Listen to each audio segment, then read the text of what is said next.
What's going on, Paisanos? V here. So I won a box at my locals, won a box with Voiceless Voice with a new format. I'm gonna show you guys my main side extra and go over some things I would change, things I wouldn't change, what I liked, what I didn't like, the whole 9 yards.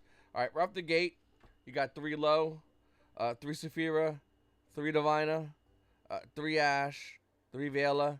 For the one ofs, Seravis, Fauna Albaz, Jalgan, Trias, Ritual Seravis, Odyssey Pendulum Graph Dragon, double of Skull Guardian. Whole monster line. Next for spells. 3 Pot of Prosperity, 3 Pre-Prep, 3 Branded Fusion, 3 Forbidden Droplets, 3 Barrier of the Voiceless Voice, 1 Blessing of the Voiceless Voice, 2 Prayers, 3 Imperm, and a Radiance. So the whole deck is 45 cards. Once again, we'll talk about some changes in a bit. Let's go over the side. 1 of Darkness, 3 Nibiru, 3 Ghost Spell, 1 Talents, 1 Cup of the Grave, 1 Harpy Feather Duster, double Lightning Storm, and triple Cosmic Cyclone. Alright. For the extra deck, Axical Talker, IPSP, Lina, Dynamundo, Salmager Almirage with Secure Garna. We also play Albion, Lubellion, Mirror Jade, the other Albion, Typhon, Herald of Arclight, Odyssey Metaverse Dragon, and Chaos Angel. Alright, so let's go over the extract first. One thing we need to talk about is the fact that I'm not playing one card, that fusion card that sends the graveyard and pops. I literally didn't, I made this deck in the back of my trunk literally before locals. So that might, so take that for what you will. This deck should be 40 cards. It's 45. So I need to put in a spot is what I'm trying to say. And I really don't know what to put in. A lot of players that play this deck say Ivy Masquerade is a great card to play. I don't really go into it as much. I like Lina a lot for the mirror match. Lina's really good in the mirror match. Also, it's another way to get access code talker, so I really do like that line as well. Media Burst Dragon. I mean, you could technically side this and play the other Entis, so that might be something to consider. I never really went into Typhon. Here's my thing about Typhon, and even though it's not a bad card, Typhon's the kind of card that if you're going into this deck, you're probably losing. So, I don't know. Something about that. Like, I'm not crazy about it. I don't hate it, but it is an option, so why not have it? Alright. Spell chart removals, I just went 6. For different reasons. Obviously, this is more, for the most part, against fire. This is actually card's insane, this meta. I don't know what the hell's going on, but everyone's scared about Nib. So they make these weird boards that you can just take advantage of. And then Dust is Dust. I mean, it's always been a good card. I do Cycle by the Grave. It's only good going first. If you're going second, this card's not really that good. And I already have enough issues with that in my deck right now as far as going first, going second cards.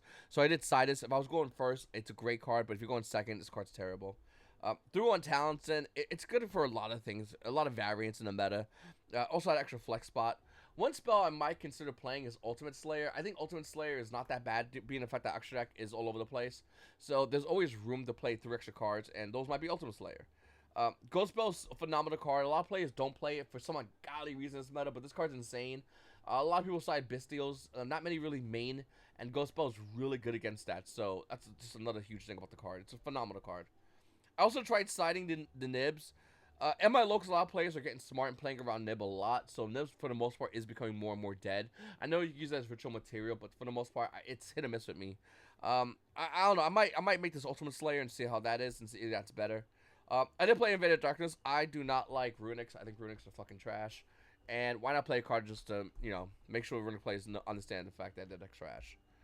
Like I said, it's a 45 card deck. This is a branded build, so the minute you start playing cards, you start thinning out the deck, which helps you. But obviously, one of the things is that ratios, and I definitely don't feel comfortable with these ratios. Odyssey Pendulum Graph Dragon might start making its way over to the side as well. I kind of want to play a second Seravis. That's probably going to be what's happening, but it's not bad. And in theory, this is how you beat Tempai Dragons, because you go into this guy, they're going to play a spell. They don't play a spell, they're already at a negative, so they're going to play a spell, and then they make Meteor Burst Dragon, and Meteor Burst Dragon with full combo is really hard for Tempai Dragons to out. So that's the reason why I put this in. Realistically, this should be in the side deck. I mean, it is what it is. Like, for locals, I feel like people are going to meta check left and right. If it was a regionals, maybe it'll be okay in the main deck, but for locals, with all the meta checking going around, I don't think it makes much sense. With that said, the lines to make this are not bad, but they're, you forego a lot of other good lines that you can do. So it is hit or miss. I do main also Jalgan. A lot of players don't main Jalgan for some weird reason. Like, if I go first, I go and I bait an Ash Blossom and Joyous Spring, which is that can easily do. Going to Jalgan line is like insanely free. Why would you not want that? Like, especially if you open something like Barrier, go activate Barrier, Barrier Effect, like Ash, like cool, Brand Fusion, send these two. Like, it's the most freest thing to do on the planet. So that's why I put this in. Yeah, I just like it a lot. Looking over at the rest of the deck, we'll just put the hand traps to the side because I think the hand trap ratio is a little bit weird. I want to play more hand traps, but I just don't have the room, unfortunately, once again. So we have roughly, I think we're rocking out 9 technically. Well, depending how you want to count Droplet, but this is basically our hand trap. It's a little bit of a board breaker with the way these hand traps are lined up. Droplet's been phenomenal for me. I mean, it's really good against a lot of decks, and having the ability to drop your opponent, especially in the mirror match as well, it helps you out a lot. And I feel like in this deck, you really want to play droplets because if your opponent droplets you, it's like a good way to counter on them, number one. Number two, it's just a good card just for like a lot of matches. A ton of matches just have a huge problem against droplet right now in the meta. And I feel like this card's just really good against, like, I don't know, man. Like if you go second against fire, droplets, like, shuts a lot of shit in their board down. Then you only have to worry about, realistically, Promethean Princess, which is like doesn't have that much of an issue playing against, to be honest with you. So that's fire, for instance. The mirror match, droplets. You drop on your opponent's board, you make your board for free, and then like you just outplay them. Like, I don't know, droplets is really, really good. I do side out one Diviner when I'm going second. It's not a bad card, but it's definitely a good card for if you are going first. So that's why I'm trying to cut down on as many going first cards. That's why we cut by the Call by the Grave in that instance. I will say, and correct me if I'm wrong, like, these two look a lot alike. Maybe, I don't know, maybe I'm getting older, my eyes are getting all fucked up, but, like, these look a lot alike, dude. They should have made this, like, a common, I don't know, I just, maybe if someone's selling a misprint, I might buy a misprinted version of this card, because this shit, like, I lost a game, because I thought I had this already, and I didn't, so that's something. But, I mean, we won the tournament, so that's pretty good news. So, people are cutting, like, down on prosperities, and pre-prep, and I don't understand why at all. The thing about these cards are this is a +1, and this gets you the shit you don't get. Like, you don't open with. So, like, why would I slow down on these cards? I want to have a higher ratio of seeing the cards that I want to see. Like, once again, you'll see dudes play deck lists like this and go, yeah, I just don't want to draw this a lot. All right, but I want to draw cards to help me look for any card in my deck. Well, six in. I want to draw a +1 native. Like, yeah. Like, everyone that says they cut this down will not answer the fact that they just don't, like, want to open up a card to draw a +1. I understand you don't want to open 2 of these. I get it, but even still, you play a 3 of, so you have a high chance of seeing them. Nobody wants to open double fucking Snake Eye Ash. Like, the mentality for this makes 0 sense. Anyway, so next 45 cards. I definitely need to cut it to 40. I do like the branded list a lot because Branded Fusion is really broken this meta right now. A lot of decks do have a hard time struggling against Mirror Jade. A lot of decks have a hard time struggling against Albion. Like, these 2 cards are really, really good. This card right here, just the ability to just go, oh, you ash me? Cool. Branded Fusion,